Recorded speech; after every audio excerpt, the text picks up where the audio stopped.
Agriculture is one of the key drivers of Kenya's economy. It accounts for the bulk of employment and nearly half of GDP.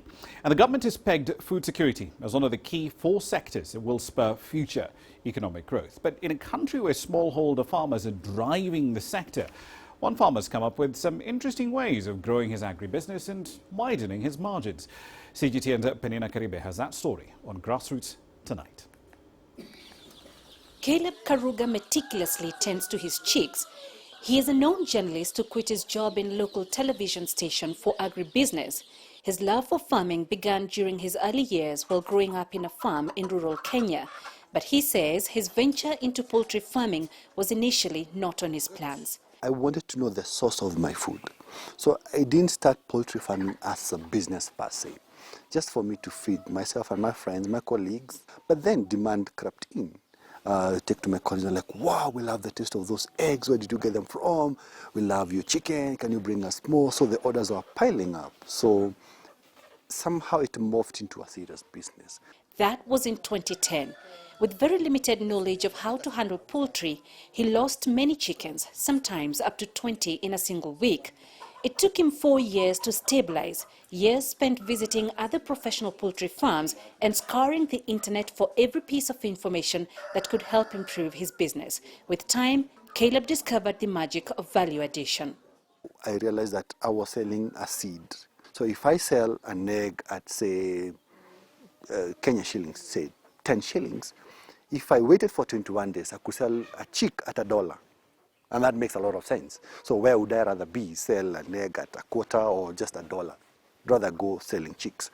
And that's how now my business is anchored on selling day-old indigenous chicken.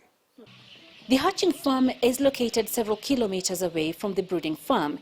He explains the distance helps in reducing transmission of diseases from the chickens to the eggs. In this farm, it's all about technology. There's a 12,000 capacity incubator working round the clock. Our machine is quite good. We don't have to have much interruption because the machine is automatic.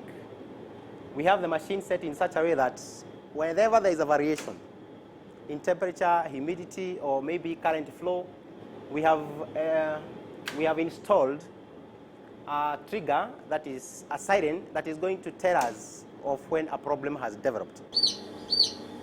From here, the delicate day-old chicks are shipped straight to the clients. But for those not confident enough to take care of the fragile chicks, Caleb rears them for an extra $1 per chick until they're a month old. This is a brooding room. There are currently 500 chicks in here, just a week old. But this is one of the most sensitive stages of poultry breeding. This room can hold up to a maximum 700 chicks up until they get to a month old. And during this time, a number of factors have to be considered.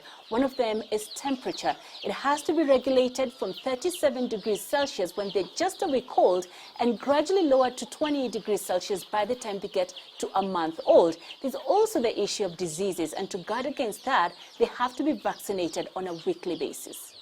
Caleb takes pride in the quality of his chickens. The organic vegetables come directly from his farm, and he supplements that diet with a black soldier fly pupa. He's taken advantage of social media to connect with clients from as far as the UK, some in need of training to set up a thriving agribusiness centered on poultry. But Caleb also knows there is room for growth in this business with a little more help from technology.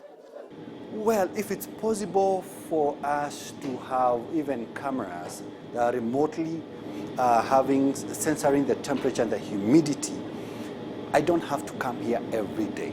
Robotics, everything is able to check, even the hygiene. A clear example of just how much technology can impact on agriculture. Peninah Karibe, CGTN in Nairobi, Kenya.